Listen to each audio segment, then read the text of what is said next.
Self-limiting beliefs are a dime a dozen. We've made quite a few videos on this, and we continue on today with I feel stupid. I'm stupid, and I don't want to be stupid anymore, but I keep being stupid. I'm sure some of us can relate. Let's talk about it. Roll it.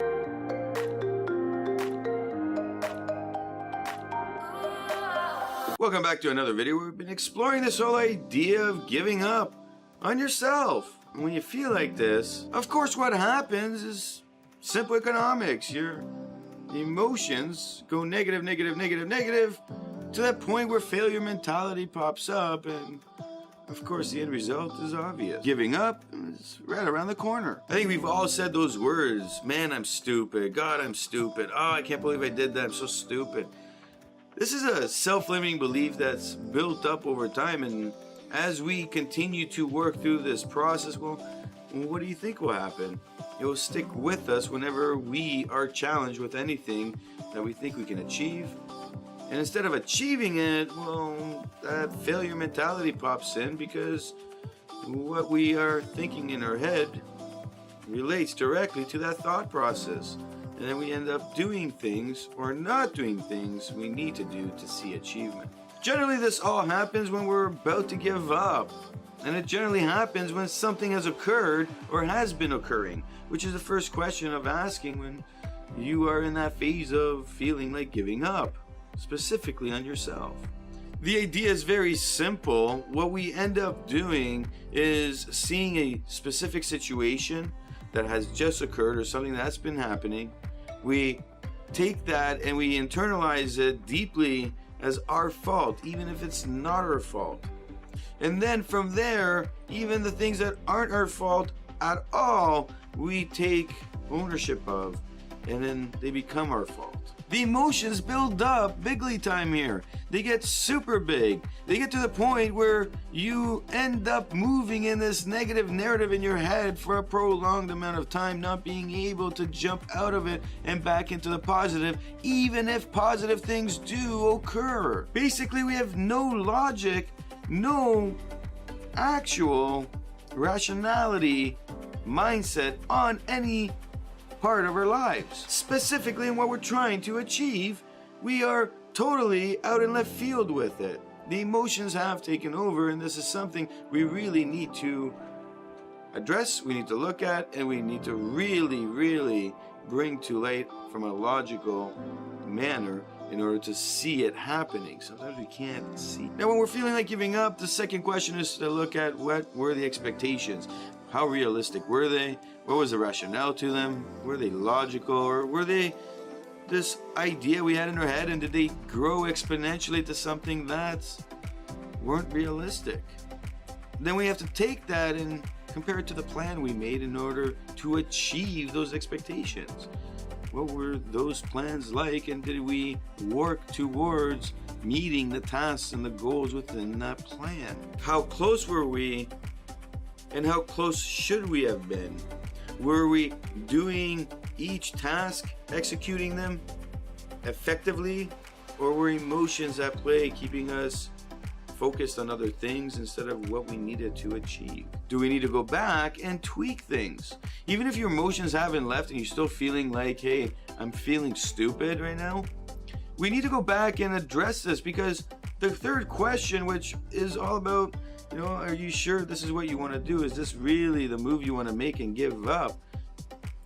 What will happen is you'll regret things after, because if we don't go back, tweak things, make sure that we're working towards making 100% effort to achieve, and we've tried everything and it just didn't work out, we will regret it 100%. Now, when we go through this process, what we're doing is we're starting to look at everything in a more of a realistic, rational mindset.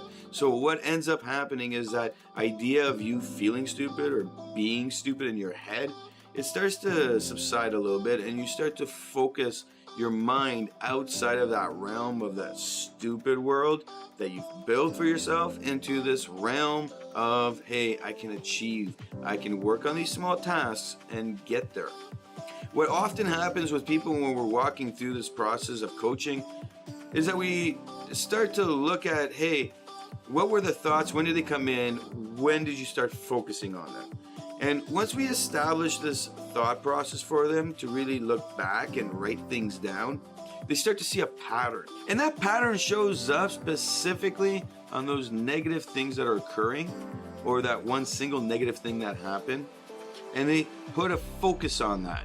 And they just stay focused on that to the point where anything else that comes up becomes negative, and they start feeling even more stupider, like it was something stupid that occurred. We need to continually work towards not doing this, and the only way we really can do that is going back to the plan, focusing on the small tasks and goals that we can get that positive pull towards positivity, not negativity. When we start doing this with a client and we come back every week and we really focus on reflecting back, they usually will dump all this negativity on us first, and we let them just throw it out there and just talk about it. And then we go, well, what was positive? And more often than not, a lot of those negative things that happen, positive is what they were, and they come out after their rant is done, after they finally told somebody. The idea is very simple here. They're negative on things that were positive. And while they're going through their mindset of this negative downgrade, they've dug the hole of feeling stupid, and emotions finally subside, the same things are positive for them. When we ask them that simple question, what was positive? What was slightly positive? What were the next things in line that you were going to do but didn't do because you were worried that they would be negative because of the experience you were having? Lastly, we write all these things down.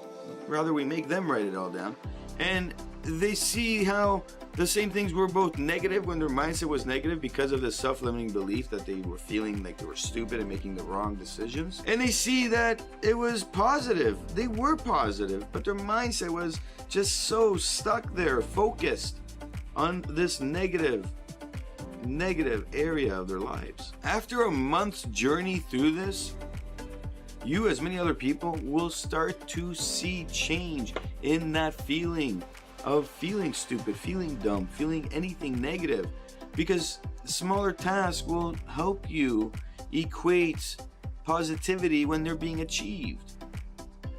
And as that happens, the bigger tasks will start to happen by themselves, all on their own.